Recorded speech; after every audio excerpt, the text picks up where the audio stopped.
ఈరోజు కేంద్ర ప్రభుత్వం గ్యాస్ ఇంటి గ్యాస్ మీద 60 రూపాయలు, వాణిజ్య గ్యాస్ మీద 116 రూపాయలు పెంచినటువంటి పరిస్థితి ఉంది.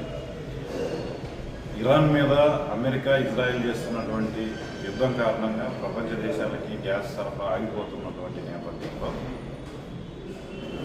అందుకోసం భారత ప్రజల మీద భారం మోపుతున్నామని చెప్పేటటువంటి బీజేపీ పాలకులకు కనీసమైనటువంటి బాధ్యత ఉందా అని చెప్పి సిపిఎం తరఫున మేము ప్రశ్నిస్తా ఉన్నాం. ఈరోజు వీరోచితంగా అన్ని యుద్ధాలని ఆపడంలో మోడీ అందరినీ మేనేజ్ చేయడంలో ఘనంగా ఉన్నాడు అని చెప్పేటటువంటి ప్రచారం అంతా పూటకం అని చెప్పి ఈరోజు మనకి చాలా స్పష్టంగా వెళ్ళిపోతా ఉంది.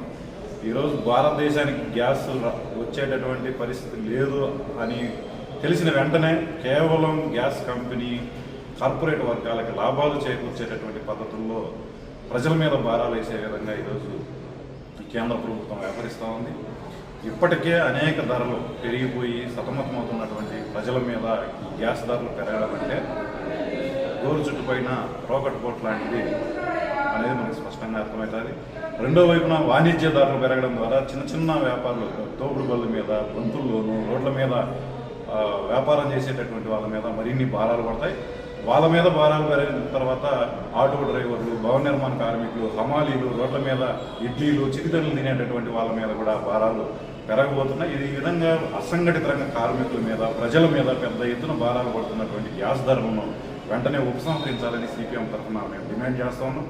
ఈ నరేంద్ర మోడీకి ఏమాత్రం చిత్తశుద్ధి ఉన్నా వెంటనే ఇరాన్ నుంచి మనకు వస్తున్నటువంటి దాని మీద కూడా దాడి చేస్తే ప్రశ్నించలేనటువంటి పరిస్థితి ఉంది. అమెరికాను కానీ లేకపోతే ఇజ్రాయెల్ కానీ ఖండించలేనటువంటి పరిస్థితి ఉంది. నీకు గ్యాసు, పెట్రోలు, డీజిల్ దాని మీద మనకు దేని మీద అయితే ఆధారపడి ఉన్నామో దానికి సపోర్ట్గా ఉండలేనటువంటి దౌర్భాగ్యకర పరిస్థితిని సృష్టించాడు. ఈ మోడీని ప్రతి ఒక్కరూ వ్యతిరేకించాలని, వాళ్ళ విధానాలను ప్రతిఘటించాలని సిపిఎం తరఫున విజ్ఞప్తి చేస్తున్నాం. ఈరోజు భారతదేశంలో ఈ బీజేపీ అధికారంలో ఉండడానికి మన రాష్ట్రంలో ఉన్నటువంటి కూటమి నేతలు ఎవరైతే ఉన్నారో తెలుగుదేశం కానీ, జనసేన, వీళ్ళ మద్దతు అక్కడ ప్రభుత్వం నిలబడతా ఉంది. కాబట్టి వీళ్ళు ఇప్పటికైనా మన రాష్ట్ర ప్రజల మీద భారాలు పడకుండా వీళ్ళు కేంద్ర ప్రభుత్వాన్ని అడగాల్సినటువంటి అవసరం ఉంది. లేని ప్రజలు కూడా ఈ కేంద్ర ప్రభుత్వ విధానాలను వ్యతిరేకిస్తూ, ఈ గ్యాస్ ధరలను వ్యతిరేకిస్తూ నిరసన కార్యక్రమాల్లో పాల్గొనాలని అన్నమయ్య జిల్లా కమిటీ తరఫున విజ్ఞప్తి చేస్తున్నాం.